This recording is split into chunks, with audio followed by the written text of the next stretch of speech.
What's up, y'all, and welcome to another episode of Culture Clickbait Sports with Faith Daniels. Let's get into it. Spurs head coach Greg Popovich is not expected to return back for the remainder of this season, and his future with the Spurs is uncertain.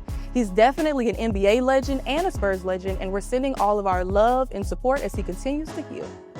Wemby is expected to miss the rest of the season due to blood clots in his right shoulder, an injury that we're very familiar with because it ended Chris Bosh's career.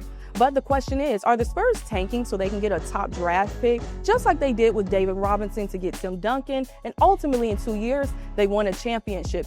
Or is he really injured? But we hope that he's doing well and that he's able to come back fresh next season. Asia, Wilson and Jordan Chiles have been named Women of the Year by Time magazine. To me, Asia is the American dream. To stay in your hometown and bring them a national championship and then be able to transfer over on the pro level, she's a star. But don't get me started on Jordan Chiles. To still be a collegiate athlete and to be able to be a part of the first ever all-black podium at the 2024 Paris Olympics, clock that, okay? Black girl magic, and I love to see it.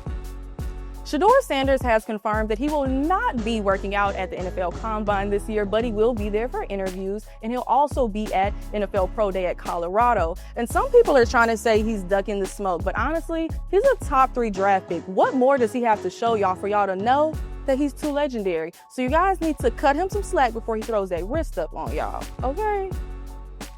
NC State women's basketball takes down the number 1 seed, Notre Dame, 104-95. Zoe Brooks with 33 points, 10 rebounds, and 14 of 14 from the free throw line. Magic Johnson even said this was the best game of the season. All of our favorite teams have at least one loss this season, or 2 or 3. Now that means this year's national championship is up for grabs. And speaking of women's basketball, we are mourning a great loss. Diana Taurasi, formerly known as the White Mamba, decided after 20 years that it was time for her to hang up her jersey. Now, her resume speaks for itself. MVP, 3-time WBA champion, 6-time Olympic gold medalist, and all-time scoring leader. But most of all, she's a winner. She also said that she just didn't have it in her anymore, and that's when she knew it was time to walk away. Now with DT retiring, it feels like the end of an era. No more Sue Birds, no more Maya Moores. The game of basketball is clearly changing right before our eyes. And all I have to say to you, DT, job well done. Thank you guys so much for tuning in to another episode of Culture Clickbait Sports with Faith Daniels. And make sure you guys come back next week.